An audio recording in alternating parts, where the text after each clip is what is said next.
መልካም እረኛ እኔ ነኝ፣ ነፍሴን ስለ በጎቼ ቤዛ አሳልፌ እሰጣለሁ አለ። እረኛ በጎቹን ሸክፎ ሰብስቦ ይይዛል። አምላካችን ኢየሱስ ክርስቶስም በፍቅሩ በትርነት ሸከፈን፣ የተበተነውን ሰበሰበን፣ የጠፋነውን ፈለገን፣ ወዶናልና አዳነን፣ ወደ ሰፊ ስፍራ አወጣን፣ ከሞት ወደ ሕይወት፣ ከጨለማ ወደሚደነቅ ብርሃን፣ ከሲኦል ወደ ገነት አሻገረን። አንድ ጊዜ ለሁል ጊዜ መስዋዕት ሆኖ አምላካችን ኢየሱስ ክርስቶስ ከአጋንንት ታድጎናል፣ አድኖናል። ውድ ስጦታ፣ የመጨረሻ ስጦታ፣ መተኪያና መለኪያ የሌለው ስጦታ ራሱን አሳልፎ ሰጠ። በፍቅር በትሩ ጠበቀን፣ ሰበሰበን፣ አዳነን፣ ታደገን፣ ወደ ቀደመው ሀገራችን፣ ወደ ቀደመው ክብራችን መለሰን። እረኛቸውን የሚከተሉ በጎች ያርፋሉ። እረኛቸውን ድምፁን የሚያደምጡ በጎች ይደሰታሉ።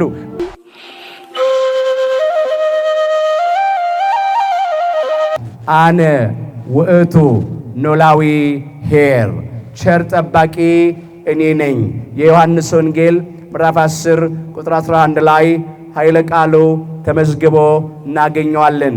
ርዕሳችን ነው። በዚህ ርዕስ ውስጥ ቸር ጠባቂ መልካም እረኛ ማን እንደሆነ እንመለከታለን። ቸር ጠባቂ መልካም እረኛ እንዴት አድርጎ እንደጠበቀን እንመለከታለን። ዛሬም እንዴት አድርጎ እንደሚጠብቀን እንመለከትና እንጠቀልለዋለን። አምላካችን እግዚአብሔር በነገር ሁሉ ማስተዋልን ይስጠን። እስቲ ከኔ ጋር በሉ፣ ቸር ጠባቂ በሉ። እኔ ነኝ። የዮሐንስ ወንጌል ምዕራፍ 10 ቁጥር 11 ርዕሳችን ነው። በዚህ ስፍራ ይህንን ቃል የተናገረው አምላካችን ጌታችን መድኃኒታችን ኢየሱስ ክርስቶስ ነው።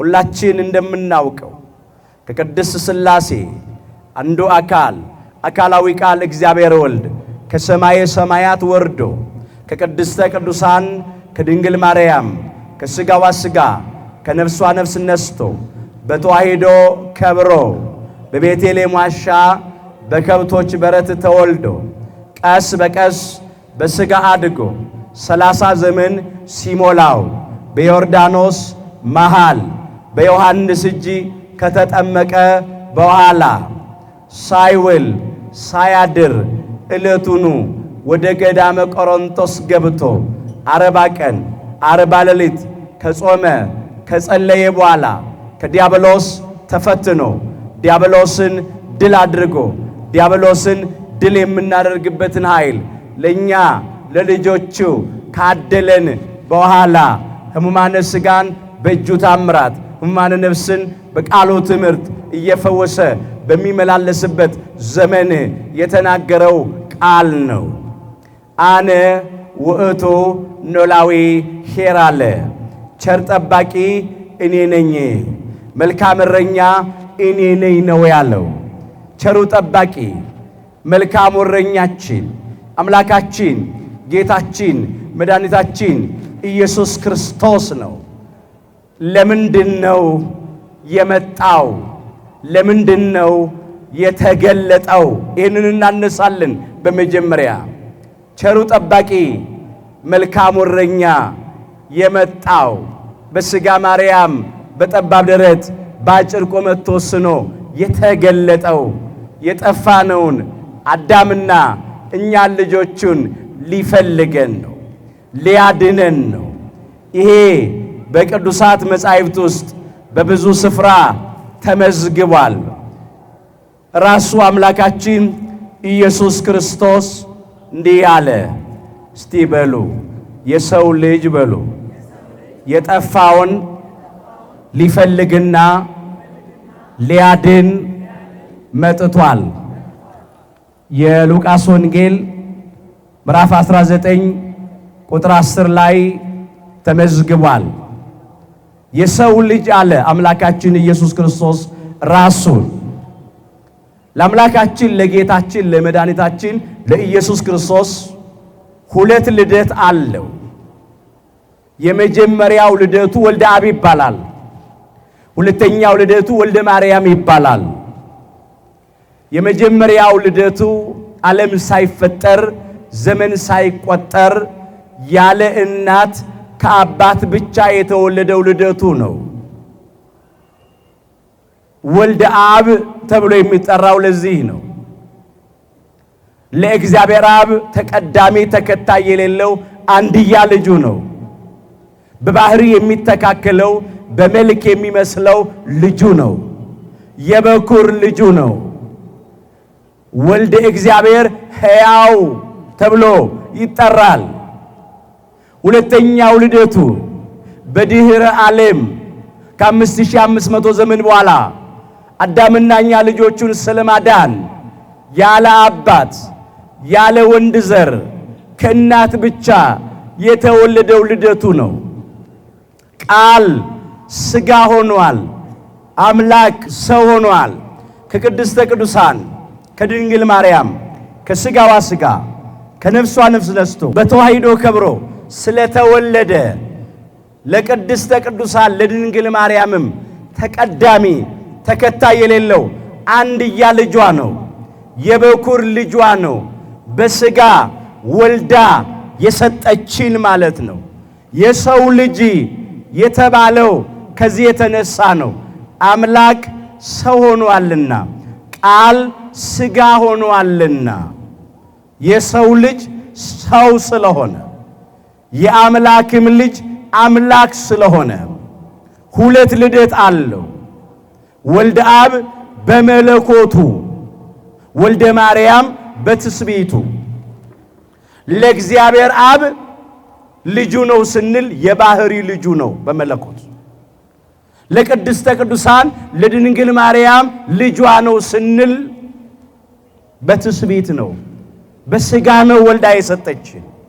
ከሁለት ባህሪ አንድ ባህሪ፣ ከሁለት አካል አንድ አካል በተዋሂዶ ከብሯልና ወልደ አብ ወልደ ማርያም ወልደ ዋሂድ በተዋሂዶ የከበረ ስግው ቃል ሰው የሆነ አምላክ ነው። ብዙዎች ዛሬ የሚቸገሩት የአምላካችን የጌታችን የመድኃኒታችን የኢየሱስ ክርስቶስን የድንግል ማርያም ልጅ መሆኑን ያምናሉ፣ ይቀበላሉ። የእግዚአብሔር አብ የባህሪ ልጁ መሆኑን አያምኑም። አምላክ ወልደ አምላክ እንደሆነ አይቀበሉም። ጸሐፍት ፈሪሳውያን ቤተ አይሁድ የተሰናከሉት ሰቅለውም የገደሉት በዚህ ነው። የዮሴፍ ልጅ ብለው ፍጡር ብለው ያበደ ብለው በአጋንንት አለቃ በቤልዜቡል ታምራት ያደርጋል ብለው ተሰናክለውበታል። አንድ ጊዜ አምላካችን ኢየሱስ ክርስቶስ እንደዚህ አለ፣ አባቴ እስከ ዛሬ ይሰራል እኔም ደግሞ እሰራለሁ አለ።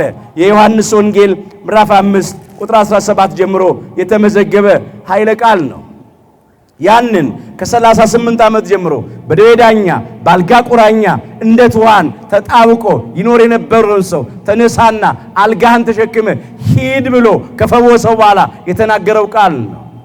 ቤተ አይሁድ እርስ በርሳቸው እንዲህ ተባባሉ፣ ራሱን ከእግዚአብሔር ጋር አስተካክሎ እግዚአብሔር አባቴ ነው ስላለ ስለዚህ አይሁድ ሊገድሉት አብዝተው ይፈልጉ ነበር ይላል። እንዴት ራሱን ከእግዚአብሔር ጋር አስተካክሎ እግዚአብሔር አባቴ ነው ይላል?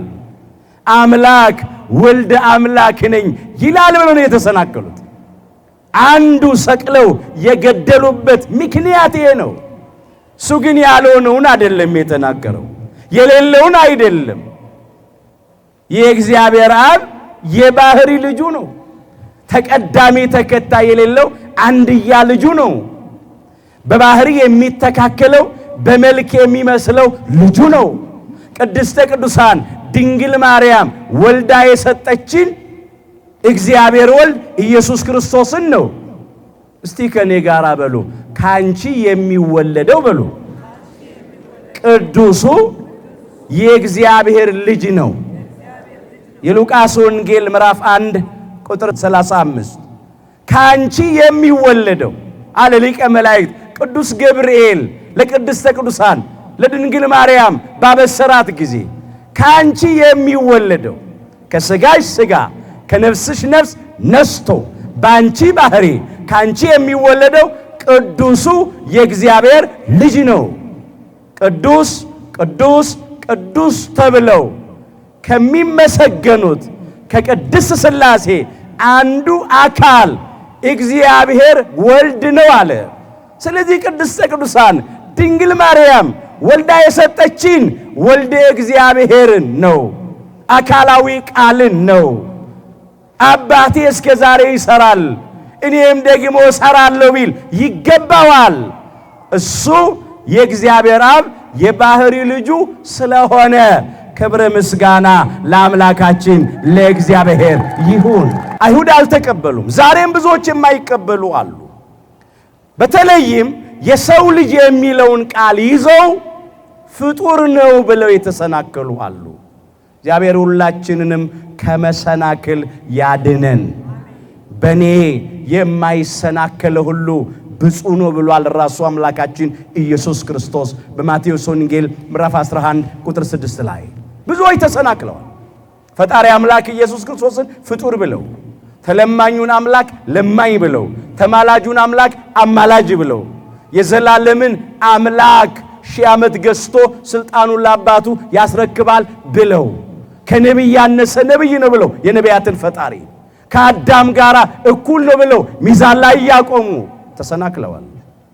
የሰው ልጅ አለ ስለ ራሱ ነው አምላካችን ኢየሱስ ክርስቶስ የተናገረው። ወልደ እግዚአብሔር ሕያው ወልደ ማርያም ስግው ነውና የጠፋውን ሊፈልግና ሊያድን መጥቷል ነው ያለው።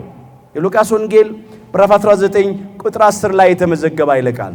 እሱ ለምን መጣ ስንል የጠፋነውን አዳምና እኛ ልጆቹን ሊፈልገን መጣ፣ ሊያድነን መጣ።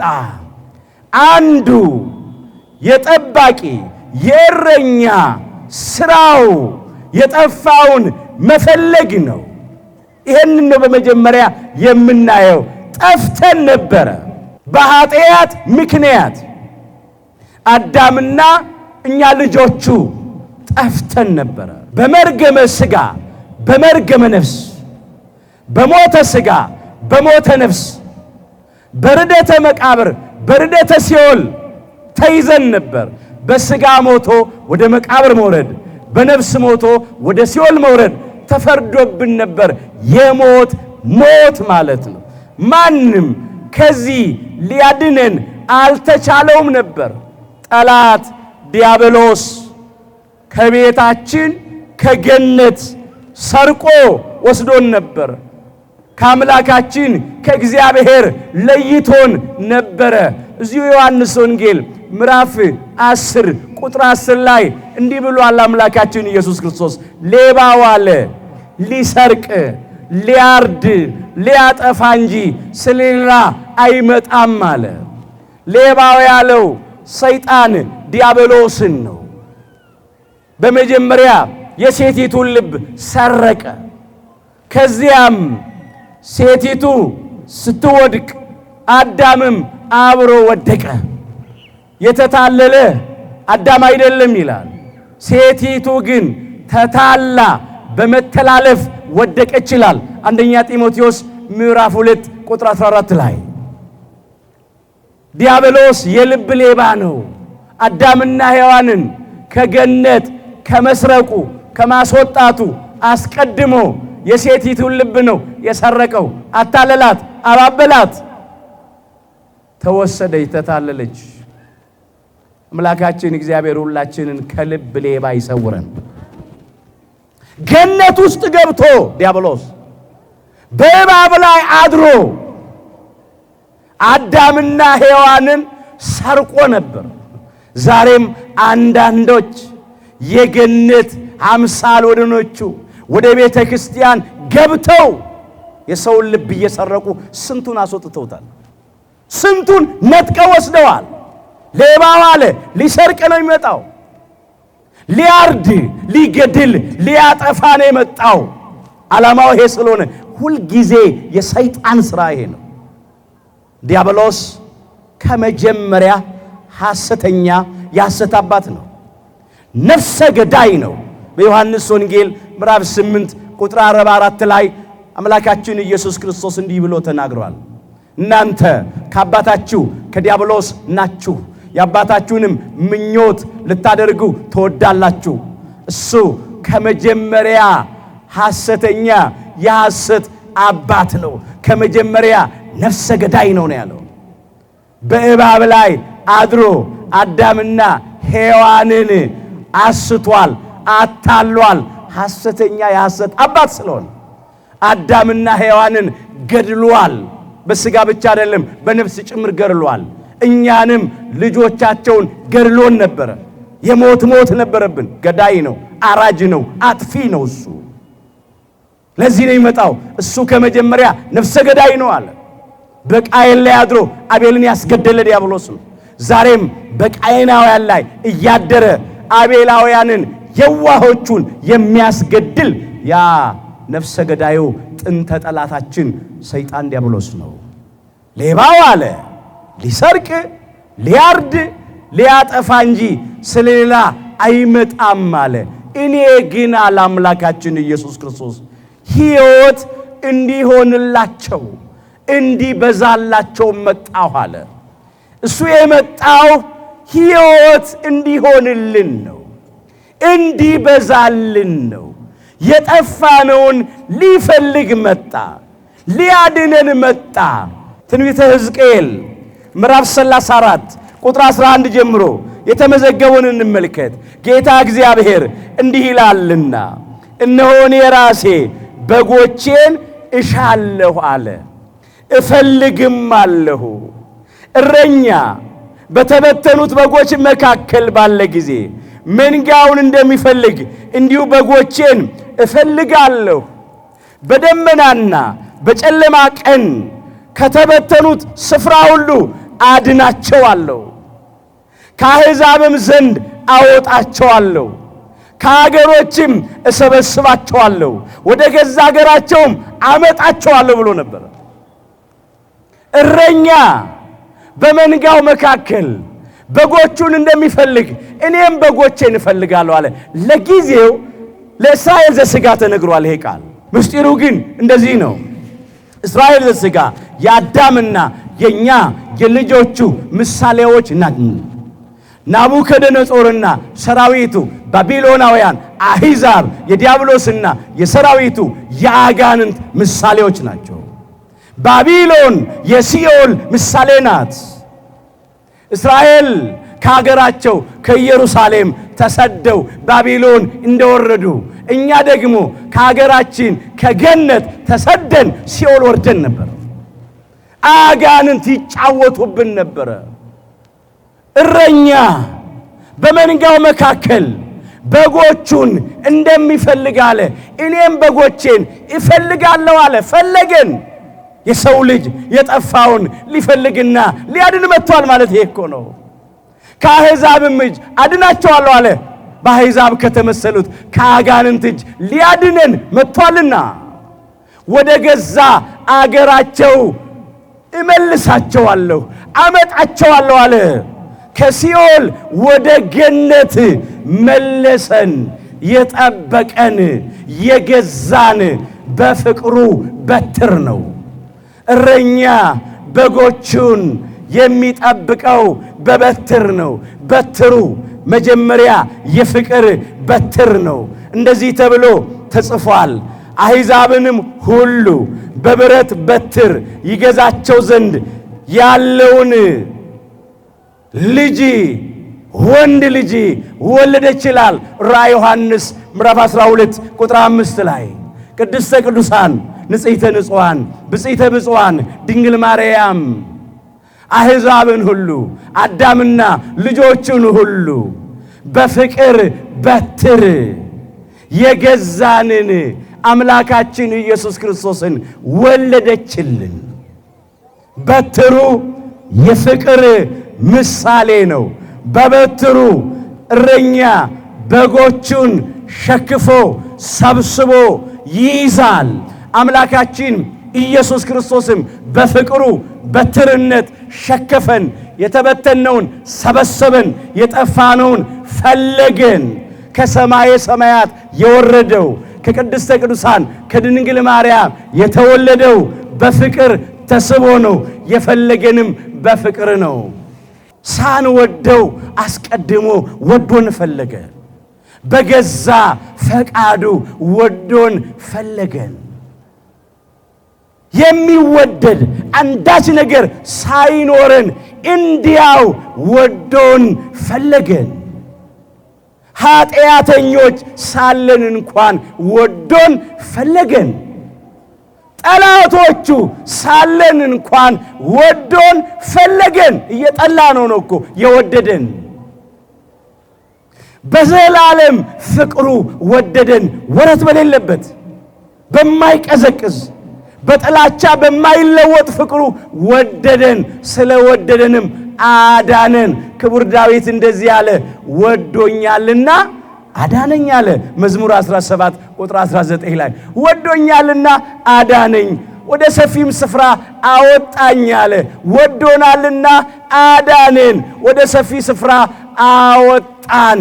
ከሞት ወደ ሕይወት፣ ከጨለማ ወደሚደነቅ ብርሃን፣ ከሲኦል ወደ ገነት አሻገረን።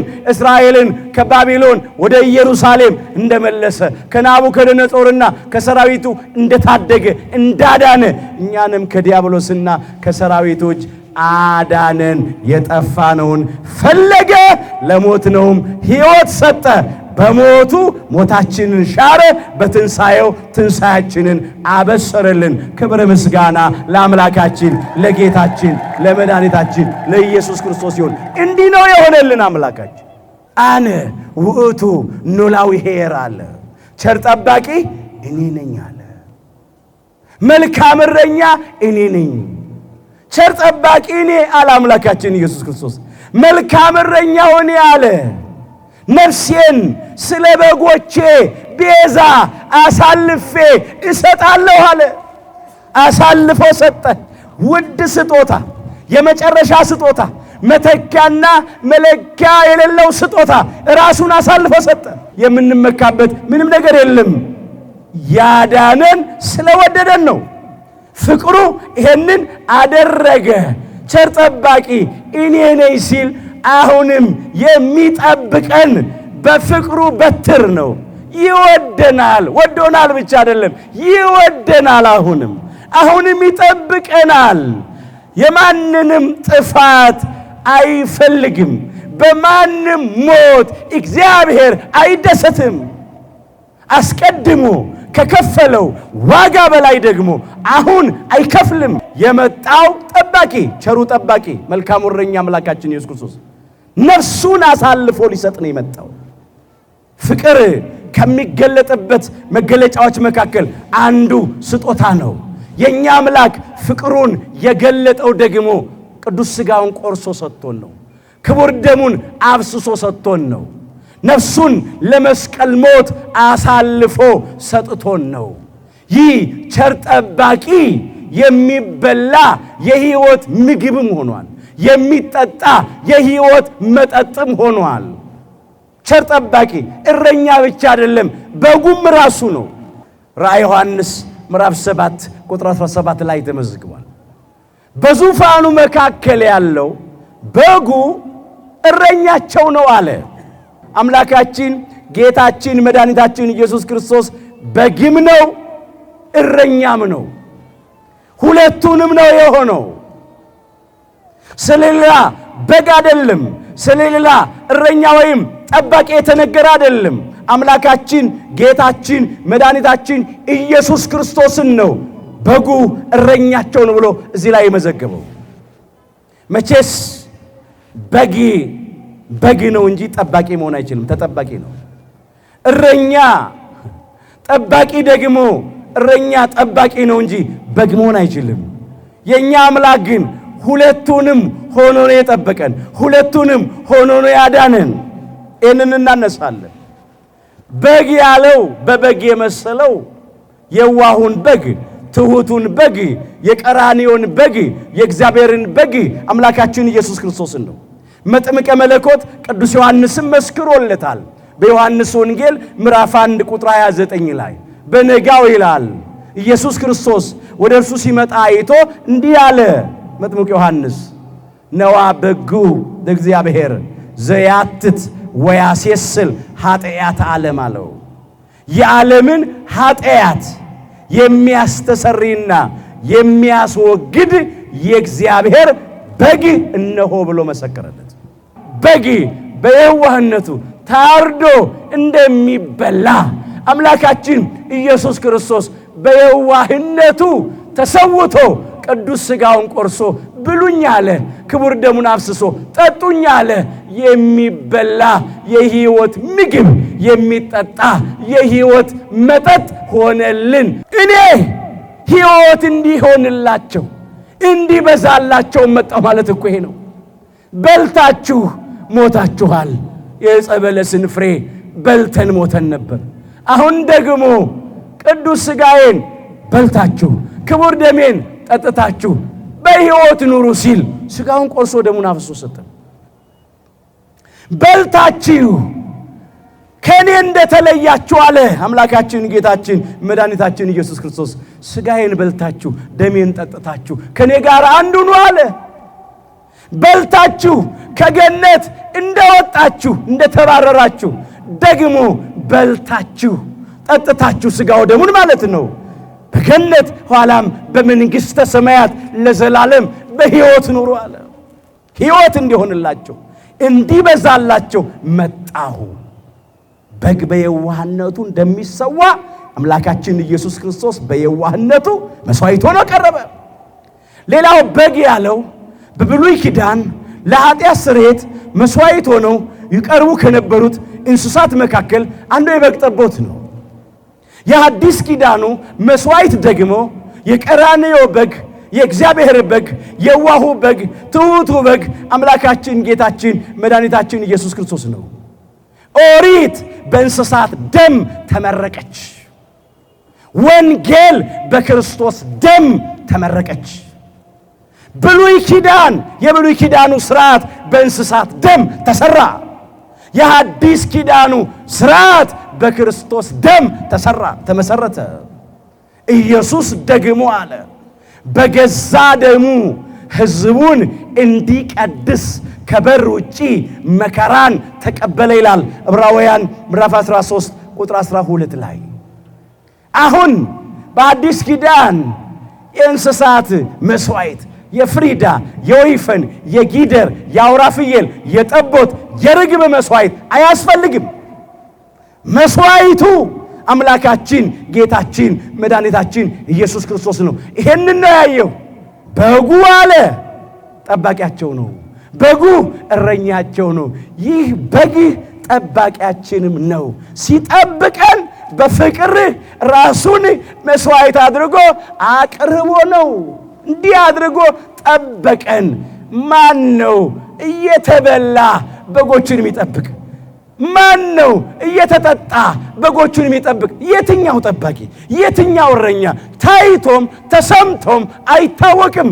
የኛ አምላክ ግን ቸሩ ጠባቂያችን አምላካችን ጌታችን መድኃኒታችን ኢየሱስ ክርስቶስ የሚበላ ምግብ የሚጠጣ የሕይወት መጠጥ ሆኖ ጠበቀን። በፍቅር በትሩ ጠበቀን፣ ሰበሰበን፣ አዳነን፣ ታደገን። ወደ ቀደመው ሀገራችን ወደ ቀደመው ክብራችን መለሰን። የተገፈፍነውን ጸጋ አለበሰን። የተነጠቅነውን ልጅነት መልሶ ሰጠን። እንዲህ አድርጎ ፈለገን፣ አዳነን። የሰው ልጅ የጠፋውን ሊፈልግና ሊያድን መጥቷል። ለዚህ ነው የመጣው ቸር ጠባቂ። ሁለተኛ እረኛ ጠባቂ በጎቹን የሚጠብቀው በበትሩ ነው ብለናል።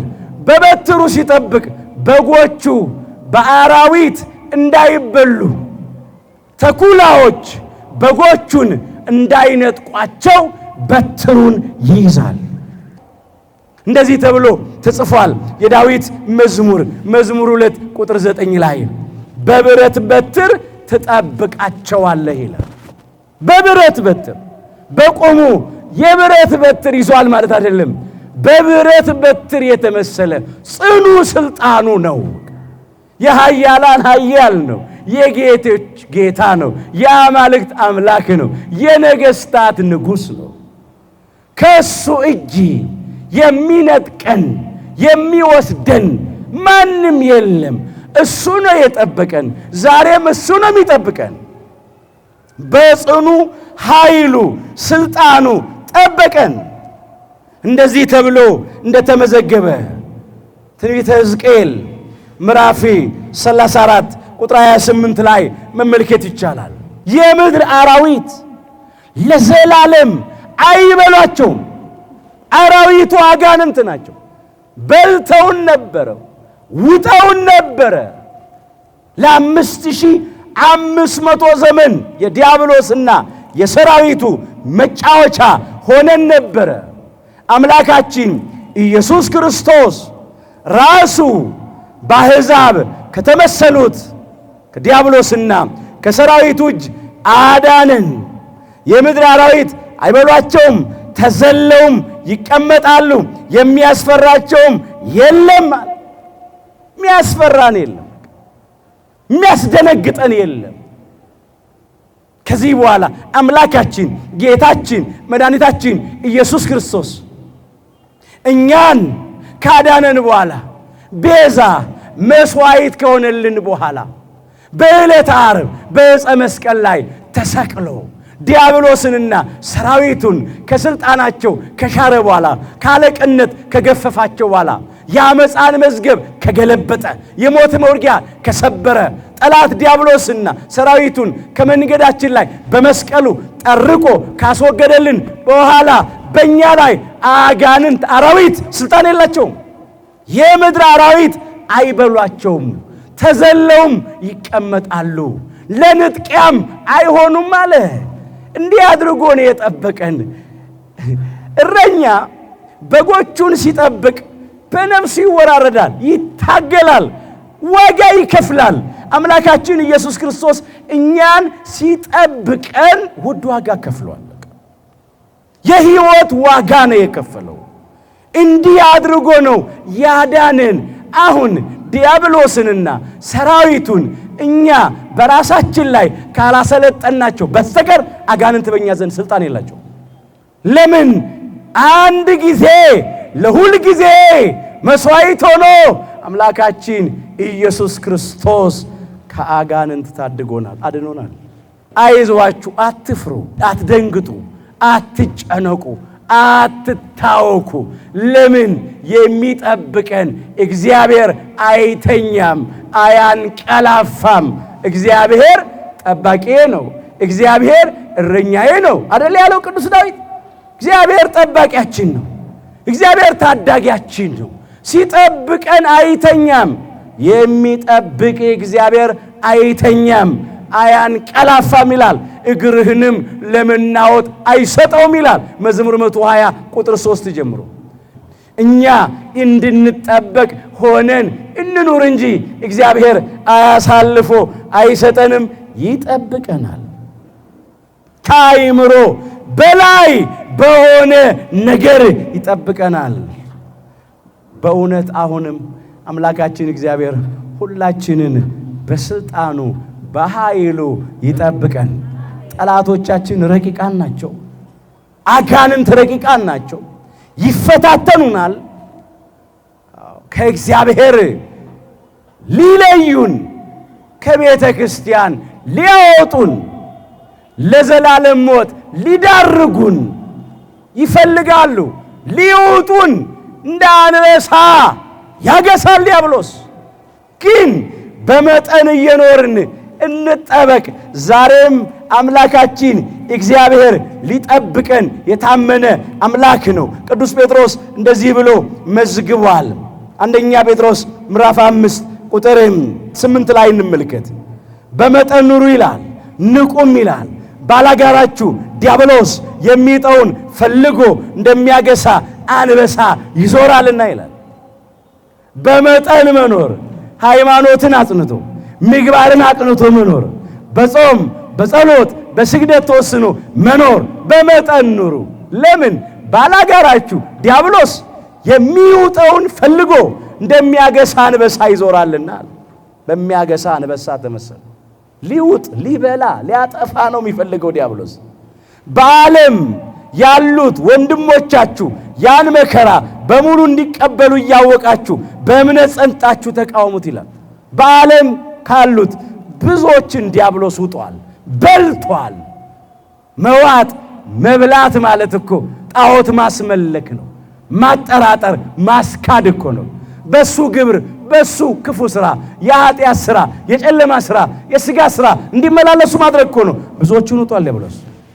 እኛም ዛሬ በዲያብሎስና በሰራዊቱ ከመነጠቅና ከመበላት አምላካችን እግዚአብሔር ያድነን።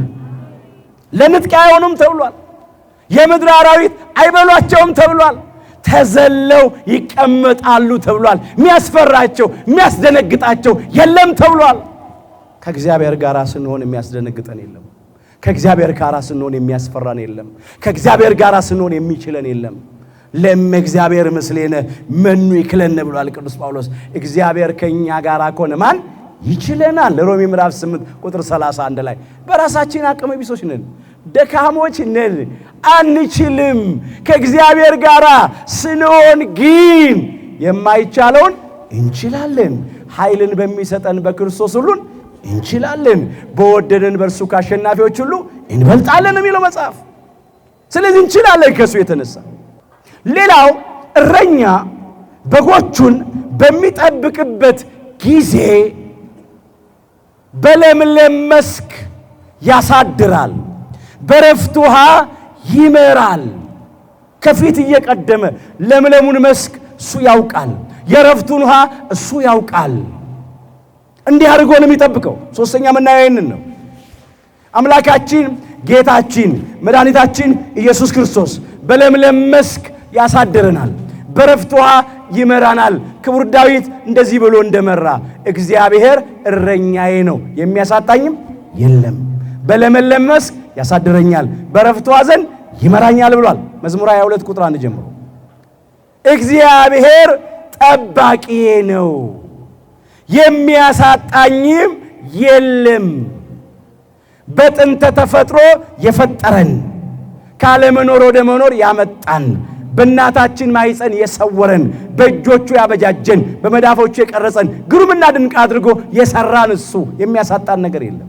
በሐዲስም ተፈጥሮ አምላካችን ጌታችን መድኃኒታችን ኢየሱስ ክርስቶስ ቅዱስ ሥጋውን ቆርሶ ክቡር ደሙን አፍስሶ ነፍሱን ለመስቀል ሞት አሳልፎ ሰጥቶ አድኖናል።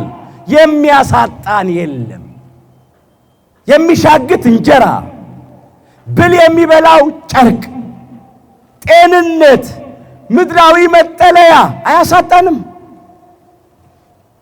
ትዳር ከሆነ ጸጋችን ትዳር አያሳጣንም። ትዳር ለመሰረቱት ልጅ አያሳጣም እግዚአብሔር። ፍቅር፣ ሰላም፣ ደስታ አያሳጣንም። እግዚአብሔር እረኛዬ ነው የሚያሳጣኝም የለም። እንዲህ አለ እኮ ቅዱስ ጳውሎስ ለገዛ ልጁ ያልራራለት ስለ ሁላችን አሳልፎ የሰጠው እንዲያው ከእርሱ ጋር ሁሉን ነገር እንዴት አይሰጠንም አለ። ሮሜ ምዕራፍ 8 ቁጥር 32 ላይ ለገዛ ልጁ ያራራለት እግዚአብሔር ወልድ በእግዚአብሔር አብ ፈቃድ ስለ ሁላችን ታልፎ ስለተሰጠ ይህንን ማለት ነው። ስለ ሁላችን አሳልፎ የሰጠው ለመስቀል ሞት ታልፎ ተሰጥቶልናልና በባህሪ አባቱ በእግዚአብሔር አብ ፈቃድ፣ በባህሪ ሕይወቱ በእግዚአብሔር መንፈስ ቅዱስ ፈቃድ፣ በራሱም በእግዚአብሔር ወልድ ፈቃድ ለገዛ ልጁ ያልራራለት ስለ ሁላችን አሳልፎ የሰጠው ከእርሱ ጋር ሁሉን ነገር እንዲያው እንዴት አይሰጠንም? ቅዱስ ሥጋውን ቆርሶ የሚበላ የሕይወት ምግብ የሆነ ክቡር ደሙን አፍስሶ የሚጠጣ የሕይወት መጠጥ የሆነ ነፍሱን ለመስቀል ሞት አሳልፎ ሰጥቶ የኛን ሞት ወስዶ የሱን ሕይወት ለኛ የሰጠን አምላካችን ምን ያሳጣናል? ምን ይከለክልናል? ምን ይነሳናል? ሌላውማ በጣም የመጨረሻ ቀላል ነገር እኮ ነው። እግዚአብሔር እረኛዬ ነው፣ ጠባቂዬ ነው፣ የሚያሳጣኝም የለም። በለምለም መስክ ያሳድረኛል። በለምለሚቷ መስክ በቅድስት ቤተ ክርስቲያን ያሳድረኛል። በረፍት ውሃ ዘንድ ይመራኛል። የሕይወት ውሃ፣ የረፍት ውሃ፣ የነጻነት ውሃ የእግዚአብሔር ቃል በሚነገርበት ቃለ እግዚአብሔሩ እንዲህ በሚፈስበት በለምለሚቱ መስክ በቤተ ክርስቲያን ያሰማራኛል። አሁንም አምላካችን እግዚአብሔር ከዚህ ከሕይወት ውሃ፣ ከረፍት ውሃ፣ ከቅዱስ ቃሉ ሁላችንን አይለየን። ከጭንቀት የሚያረጋጋ፣ ከሐዘን የሚያጽናና፣ የተቆረጠ ተስፋን የሚቀጥል፣ እንባን ከዓይኖች ላይ የሚያብስ፣ ልቅሶን ለሳቅ የሚቀይር፣ የከበደን ሸክም የሚያቀል፣ ልብን በደስታ የሚሞላ የሚያሳርፍ የረፍት ውሃ የሕይወት ውሃ የእግዚአብሔር ቃል ነው። በረፍት ውሃ ዘንድ ይመራኛል፣ እየመራን ነው። ሌላው በለምለም መስክ ያሳድረኛል። በቅድስት ቤተ ክርስቲያን በረፍት ውሃ ይመራኛል። የረፍት ውሃ የተባለው ጥምቀትን ነው። በጥምቀት ልጅነትን አግኝተናል። የተጠመቅነው ከማኅፀነ ዮርዳኖስ ነው፣ ቅዱስ ውሃ ነው። ከጸጋ መንፈስ ቅዱስ ነው። ወንዶቹ በ40 ቀን ሴቶቹ በ80 ቀን በጥምቀት ዳግም ተወለድን። በሜሮን ከበርን። በረፍት ውሃ መራን ማለት ነው። በልጅነት በጥምቀት ባገኘነው ልጅነት እየመራን ነው። በለምለም መስክ አሳደረን። በቅዱስ ቤተ ክርስቲያን አሳደረን።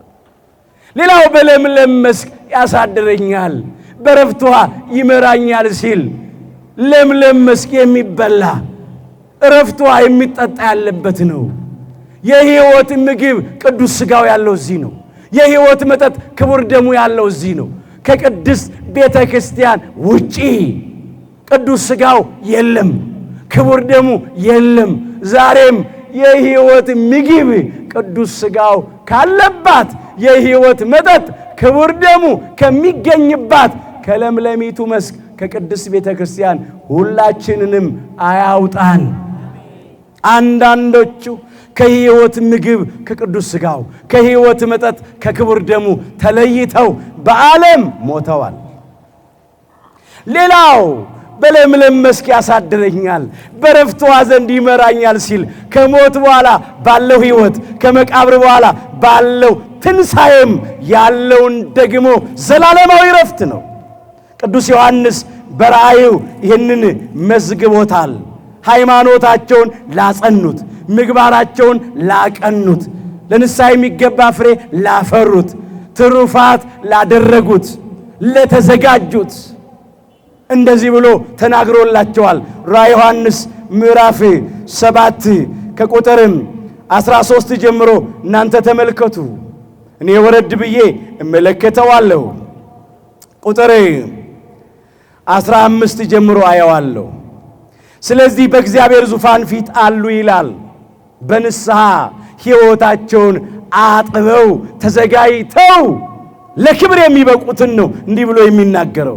ሌሊትና ቀንም በመቅደሱ ያመልኩታል። በሰማይ መቅደስ በለምለሚቱ መስክ በመንግሥተ ሰማያት ማለት ነው። ሌሊትና ቀንም በመቅደሱ ያመልኩታል። በሰው እጅ ባልተሰራችው መቅደስ ማለት ነው። በዙፋኑም ላይ የተቀመጠው በእነርሱ ላይ ያድርባቸዋል አለ በጸጋ። ከእንግዲህ ወዲህ አይራቡም፣ ከእንግዲህ ወዲህ አይጠሙም፣ ፀሐይም ትኩሳትም ሁሉ ከቶ አይወርድባቸውም። በዙፋኑ መካከል ያለው በጉ ጠባቂያቸው ነው፣ እረኛቸው ነው። ቅድም እንዳነሳ ነው ወደ ሕይወት ውሃ ምንጭ ይመራቸዋልና እግዚአብሔርም እንባዎችን ሁሉ ከዓይናቸው ያብሳል። እንባዎችን ሁሉ ከዓይናቸው ያብሳል። ወደ ሕይወት ውሃ ይመራቸዋል። የሕይወት ውሃ የሚባለው ራሱ አምላካችን ጌታችን መድኃኒታችን ኢየሱስ ክርስቶስ ነው። እርሱ ራሱ በእኛ በጸጋ አድሮብን ይኖራል። ከሱ ጋር በክብር እንኖራለን ማለት ነው። በዛ ረሃብ የለም፣ ጥም፣ ስደት፣ ጦርነት፣ በሽታ፣ መከራ፣ ጭንቀት፣ ሐዘን፣ ስቃይ የለም። የብርሃን መጎናጸፊያ ተጎናጽፈን የሕይወት አክሊል ተቀዳጅተን በክብሩ ዙፋን ላይ ተቀምጠን ምግባችን ምስጋናችን ሆኖ ምስጋናችን ምግባችን ሆኖ እንደ ሰማያውያኑ እንደ ብርሃናውያኑ እንደ እሳታውያኑ እንደ ቅዱሳን መላእክት ቅዱስ ቅዱስ ቅዱስ እያልን እያመሰገን ነው በደስታ እንኖራለን። እግዚአብሔር አምላካችን በቸርነቱ ሁላችንን ለዚህ ክብር ያብቃን። ይሄንን ክብር ለማግኘት ዛሬ ከለምለሚቱ መስክ ከቅዱስ ቤተ ክርስቲያን አለመለየት፣ ከረፍት ውሃ ከሕይወት ውሃ ከእግዚአብሔር ቃል አለመለየት፣ በለምለሚቱ መስክ በቅዱስ ቤተ ክርስቲያን እየተገኘን የሕይወትን እንጀራ ቅዱስ ሥጋውን መብላት፣ የሕይወትን መጠጥ ክቡር ደሙን መጠጣት መዘጋጀት። ይህን የተነገረው አነ ውእቱ ኖላዊ ኄር ያለው ለዚህ ነው። ቸር ጠባቂ እኔ ነኝ፣ መልካም እረኛ እኔ ነኝ። እንዲህ አድርጎ ነው የጠበቀን።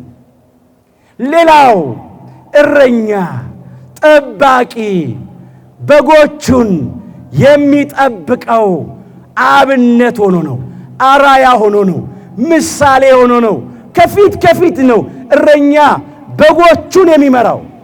እንደ ኢትዮጵያ እረኛ በጎችን ይነዳል፣ ከኋላው ነው።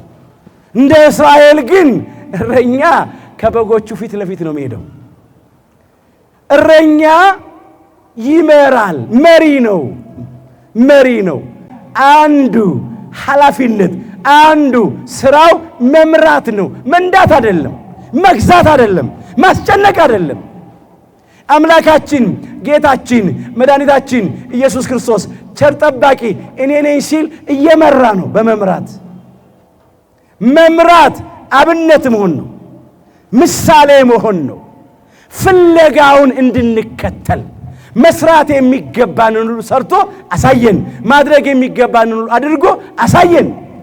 በጎቹ የእረኛውን ድምፅ ነው የሚሰሙት። በጎቹ እረኛቸውን ነው የሚከተሉት። በጎቼ ድምፄን ይሰማሉ ይከተሉኝማል አይደል ያለው። ስምዖንን ጴጥሮስ አለው፣ ዲዲሞስን ቶማስ አለው፣ ልብድዮስን ታዴዎስ አለው። እንዲህ እያለ ስማቸውን ቀይሮ ጠራቸው። ተከተሉት ድምፁን እየሰሙ። ለጊዜው በግረ ሥጋ ተከተሉት፣ ፍጻሜው በግረ ልቡና ተከተሉት። ታዘዙት፣ ፈቃዱን ፈጸሙ፣ እንደ ቃሉ ኖሩ። ይህን ማለት ነው። ቤተ ክርስቲያንም ዛሬ በጎቿን ልጆቿን በድምፃቸው በስማቸው ትጠራቸዋለች። ምን እያለች? ስመ ክርስትና እያወጣች ወልደ ኢየሱስ ወለተ ኢየሱስ፣ ወልደ ማርያም ወለተ ማርያም እያለች ስም ታወጣለች እኮ፣ ስም ሰጥታናለች እኮ። ከዚያ በኋላም ትመራናለች፣ ታስተምረናለች። በምን መንገድ መሄድ እንዳለብን፣ ምን ማድረግ እንዳለብን ቤተ ክርስቲያን ታስተምራለች። እረኛቸውን የሚከተሉ በጎች ያርፋሉ። እረኛቸውን ድምፁን የሚያደምጡ በጎች ይደሰታሉ። በሥጋም በነፍስም በምድርም በሰማይም በሰውም በእግዚአብሔርም ማረፍ የሚቻለው የጠባቂያችንን ድምፁን ስንሰማ ነው። እሱን ስንከተለው ነው። እሱ ወደሚሄድበት ስንሄድ ነው። ለበጎቹ የሚጠቅመው የእረኞቹን ድምፅ ማድመጥ ነው። እውነተኞቹን እረኞች፣ እውነተኞቹን አገልጋዮች ዛሬም አምላካችን እግዚአብሔር ቁጥራቸውን ያብዛልን። ከእግዚአብሔር የተላኩ ስለ በጎቹ በነፍሳቸው የሚወራረዱ እውነተኞች፣ ለበጎቻቸው ፍቅር ያላቸው እረኞች። እረኝነት መምራት ነው፣ አብነት መሆን ነው፣ ምሳሌ መሆን ነው፣ ሰርቶ ማሳየት ነው። ሌላው እረኛ በትር የሚይዘው በበጎቹ መካከል አስቸጋሪ በግ ካለ ለመቅጣት ነው፣ ለመሸንቆጥ ነው፣ ለማረቅ፣ ለማረም፣ ለማስተካከል ነው። አንዳንድ ጊዜ ከለምለም መስክ የሚያፈነግጡ በጎች አሉ። ከረፍት ውሃ ፈቀቅ የሚሉ በጎች አሉ። እነሱን ለመቅጣት በትሩን ይዛል። በትር የቅጣት ምልክት ነው። እሱም ይሄን በትር ይዞ ይቀጣል። አንዳንድ በጎች በውፍረታቸው የከሱትን ይገፋሉ። በእንቢያ በትከሻ እየገፉ ይጥላሉ። አንዳንዶች በቀንዳቸው እየወጉ ያቆስላሉ አሉ። ወፍራም በጎች አሉ ቀንዳም በጎች አሉ። ሌላ ቀንድ እንዳታስቡ። ስልጣን አለኝ፣ ኃይል አለኝ፣ ጉልበት አለኝ ብለው የሚዋጉ አሉ። ወፍር ያለው ብለው ባለጸጋ ነኝ፣ ባለ ዕውቀት ነኝ፣ ባለ ዝና ነኝ እያሉ ምስኪኖቹን በጎች የሚያሰቃዩ አሉ። ድሆች የሚሏቸውን፣ አልተማሩም ፊደል አልቆጠሩም የሚሏቸውን፣ ስልጣን የላቸውም ተራ ሰዎች ናቸው የሚሉን፣ አይታወቁም የሚሉትን። የሚያሳዝነው እኮ ጉሮኗ ቤተ ክርስቲያን ውስጥ እኮ ነው። ለምለሚቱ መስክ ላይ እኮ ነው። አለመታደል እኮ ነው። ወፍራም በጎች እነሱ ጥሩውን ውሃ ከጠጡ በኋላ ሌላው እንዳይጠጣ የሚያደፈርሱ፣ ለምለሙን ሳር ከበሉ በኋላ ሌሎቹ እንዳይበሉ እየረገጡ የሚያበላሹ አሉ። አንዳንዶች በቃ እነሱ ከሞላላቸው ከተሳካላቸው የሌላው ምንም ግድም አይሰጣቸው። እንዲህ አይነት በጎችን፣ ወፍራሞችን፣ ቀንዳሞቹን፣ ሌላውን የሚያስጨንቁትን የሚያስለቅሱትን እግዚአብሔር ይቀጣል። እግዚአብሔር ይፈርዳል። በበጎችና በበጎች መካከል ይፈርዳል። እኛ ከማን እንሆን? ምን አይነት በጎች እንሆን? በለምለም መስክ በረፍት ውሃ እንደሚገባ የምንኖር ነን ወይስ ደካሞቹን ምስኪኖቹን የምናሰቃይ የማናስለቅስ ነን? ራሳችንን መጠየቅ ያስፈልጋል። ይቀጣል እግዚአብሔር።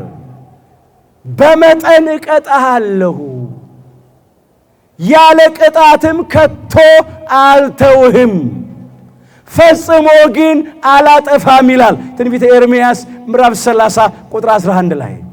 እግዚአብሔር ያለ ቅጣት አይተወንም። በመጠን ይቀጣናል። ያለ ቅጣት ከቶ አይተወንም፣ ፈጽሞ ደግሞ አያጠፋንም። ቅጣትም ቢሆን የፍቅር ምልክት ነው። ለዘላለም እንዳንጠፋ በነፍሳችን ለዘላለም እንዳንሞት ስለሚፈልግ ነው። በቅጣት በትሩ የሚቀጣን የሚገስጸን። ዝም ብሎ ሊተውን ይችላል፣ ግን እንጠፋለን፣ ለዘላለም እንሞታለን።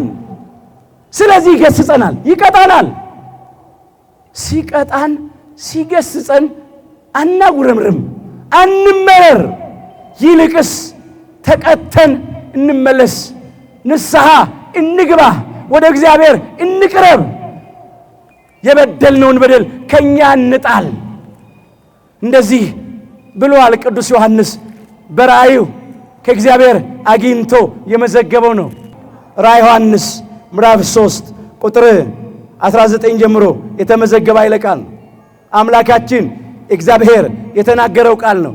እኔ የምወዳቸውን ሁሉ እገስጻቸዋለሁ ያለው፣ እቀጣቸውም አለው ነው ያለው። እንግዲህ ቀና ንስሐም ግባ።